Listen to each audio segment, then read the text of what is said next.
près de 40 ans, quand on pensait à Victoria's Secret, on ne pouvait pas s'empêcher de penser à ange, divin, sexy, glamour, rêve et idéal de beauté. Mais ça fait 10 ans que progressivement, les choses changent. Certains pensent même que la marque a désormais atteint un point de non-retour et qu'elle ne s'en relèvera jamais, qu'elle va mourir à petit feu jusqu'à s'éteindre totalement. Et vous, qu'en pensez-vous ? Si vous n'avez pas vraiment d'avis, c'est que vous avez peut-être loupé quelques épisodes sur l'évolution de Victoria's Secret. Car aujourd'hui, la marque a du mal à se détacher de ses scandales et de son image beaucoup trop idéale. Aujourd'hui, on pense davantage à transphobe, grossophobe, idéaliste, toxique, dangereux et même excluant. Le moins que l'on puisse dire, c'est que ce n'est pas une image de marque qui booste les ventes. D'ailleurs, les ventes chutent progressivement depuis 6 à 8 ans.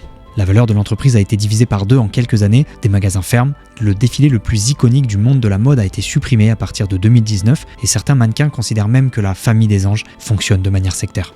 Victoria's Secret, c'est un empire qui a été bâti sur une chose principale, son image de marque. Son image de marque est ce qu'elle a de plus cher.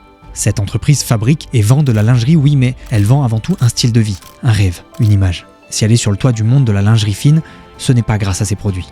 Ça ne va peut-être pas durer, mais si cette entreprise est sur le toit du monde, c'est parce qu'elle a créé icône sur icône. Même leurs simples sacs de course sont iconiques.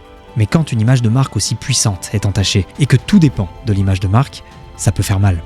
Il faut dire que les temps ont changé, les sociétés évoluent, les modèles de beauté aussi, les consommatrices ne veulent plus que du sexy, la montée des mouvements comme le body positivisme et le féminisme intersectionnel font considérer la marque comme étant toxique et excluante. Et que dire encore sur l'affaire Jeffrey Epstein, qui gérait entre autres la fortune de l'ancien PDG de Victoria's Secret, Leslie Wexner, et sur les propos transphobes de l'ex-directeur marketing Ed Razek, qui ne souhaite pas habiller les femmes plus size et transgenres. Comment une marque peut se relever quand son image de marque n'est plus compatible avec la société actuelle ?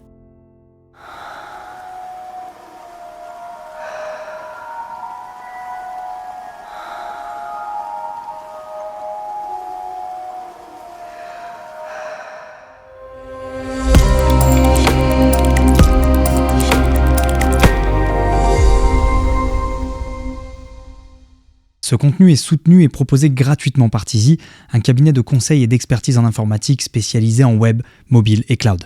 Le numérique, ou le digital comme on l'utilise souvent en France, est devenu un des pôles les plus stratégiques pour les entreprises partout dans le monde, et ce, qu'elles soient petites ou très grosses. Outre les entreprises, il est important à titre personnel de comprendre ce qu'il se cache derrière le numérique, en partant de la tech jusqu'à la communication et l'identité de marque, ce qu'on nomme vulgairement le branding. Sauf que le numérique, ce n'est pas accessible à tout le monde.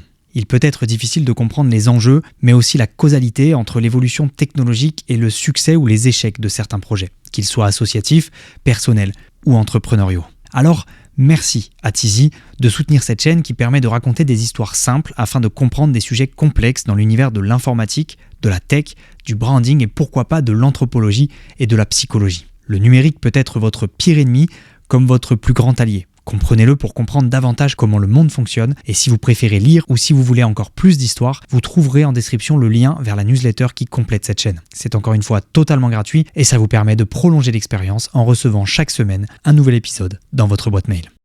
Bon, avant d'essayer de deviner si cette marque va se relever, se transformer ou doucement mourir, revenons sur son histoire.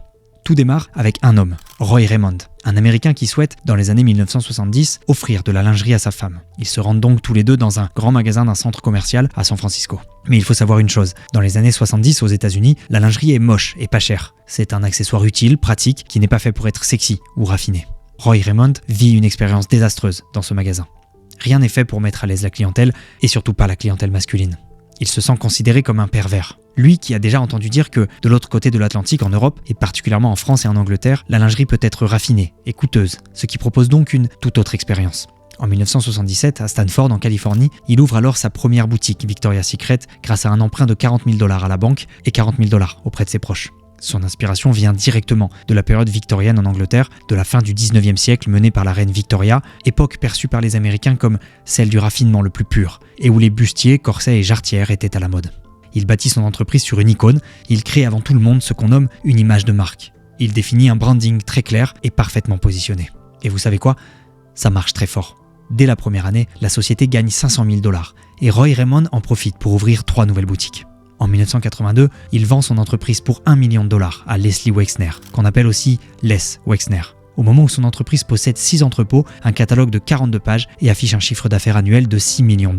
Sans être un mania des affaires, il est assez facile de comprendre qu'il n'a pas du tout réalisé l'opération du siècle. Pourtant, Roy, lui, est persuadé qu'il a fait une bonne affaire. Sauf que Victoria's Secret, à peine 8 ans plus tard, générera $1 milliard de chiffre d'affaires. Roy Raymond se rend compte qu'il a peut-être fait une mauvaise opération, tente péniblement de recréer une entreprise qui causera sa faillite et le criblera de dettes. Il ne s'en remettra jamais et se donne la mort le 26 août 1993 en sautant du pont du Golden Gate. Mais ça, c'est une autre histoire. Car même si Roy a donné le ton initial et la stratégie d'image de marque de l'entreprise, c'est bien Les Wexner avec son entreprise The Limited qui a propulsé Victoria's Secret.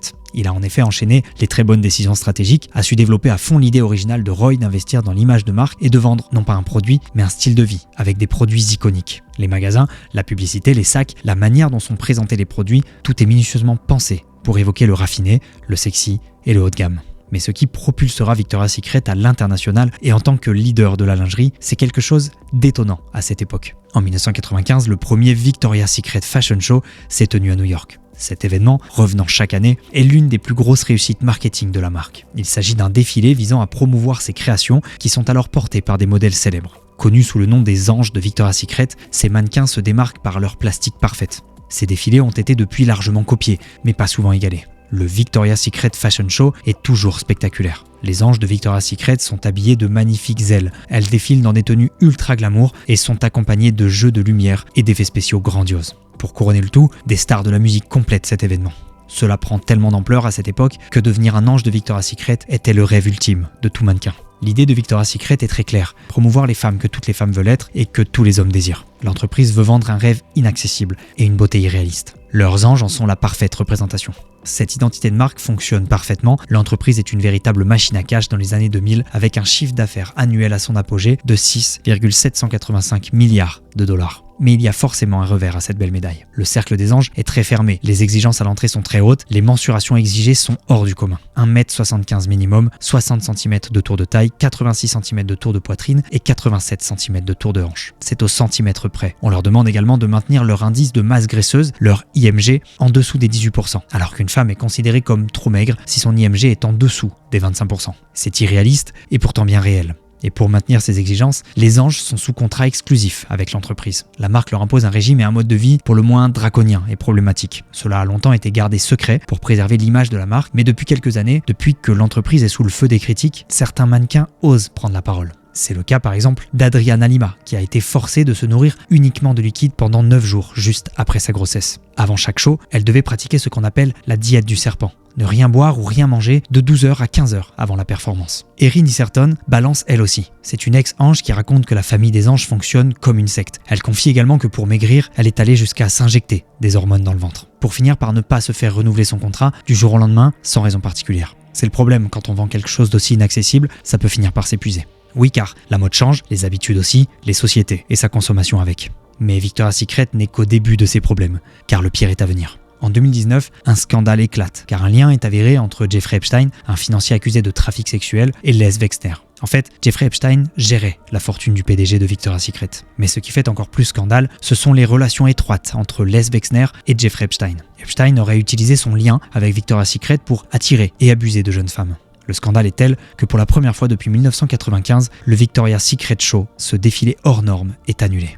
En 2020, nouveau scandale. Une enquête du New York Times a révélé une culture d'entreprise toxique avec des témoignages de plus de 30 cadres, employés et mannequins dénonçant des comportements inappropriés de la part de dirigeants, notamment Ed Razek et Leslie Wexner. Victoria's Secret est piégée par l'image qu'elle a elle-même créée. Un glamour élitiste et inaccessible entaché par une succession de scandales. Depuis, elle essaye de se relever, de se moderniser. Et du changement, il y en a eu. Ed Razek et Leslie Wexner ont par exemple démissionné de leurs fonctions. L'époque des anges de Victoria's Secret est même désormais révolue. L'entreprise tente de se reconnecter à sa clientèle, mais chaque tentative est perçue comme artificielle ou trop tardive. L'image de marque est tellement gravée qu'il semble aujourd'hui impossible de désassocier Victoria's Secret d'une beauté élitiste, fausse et rongée de problèmes malsains. La dernière tentative en date pour relever leur image est la reprogrammation de leur défilé iconique. Il s'est tenu le 15 octobre 2024 et ce qu'on peut dire c'est que tous les ingrédients qui ont fait le succès de la marque étaient là, avec désormais beaucoup plus de diversité, que ce soit dans le casting ou dans les pièces proposées. Pour autant, le show Victoria's Secret n'a pas tout à fait convaincu et des critiques persistent. C'est trop peu, c'est trop tard. En septembre 2024, une nouvelle PDG a été nommée au sein de Victoria's Secret. Cette fois-ci, c'est une femme, Hilary Super, qui est aussi la PDG de Savage X Fenty, l'entreprise fondée par Rihanna. Pour l'instant, la marque reste en quête de résonance avec la jeune génération. J'ai hâte de savoir quel sera l'avenir de cette entreprise. Ce qui est sûr, c'est que l'image de marque, c'est puissant. C'est tellement puissant que ça peut se retourner contre celui qui la porte. Si vous avez aimé cette histoire, n'hésitez pas à liker cette vidéo, à la partager autour de vous et à vous abonner. Chaque mois sur cette chaîne, je vous raconte une histoire simple pour comprendre des sujets complexes dans la tech, le branding et le business en général. N'hésitez pas à donner votre avis en commentaire. Comment percevez-vous la marque Victoria's Secret aujourd'hui? Comment vous la perceviez quand vous étiez plus jeune? Je suis curieux de connaître votre avis. En attendant la prochaine histoire, je vous souhaite une merveilleuse journée. À bientôt. Ciao.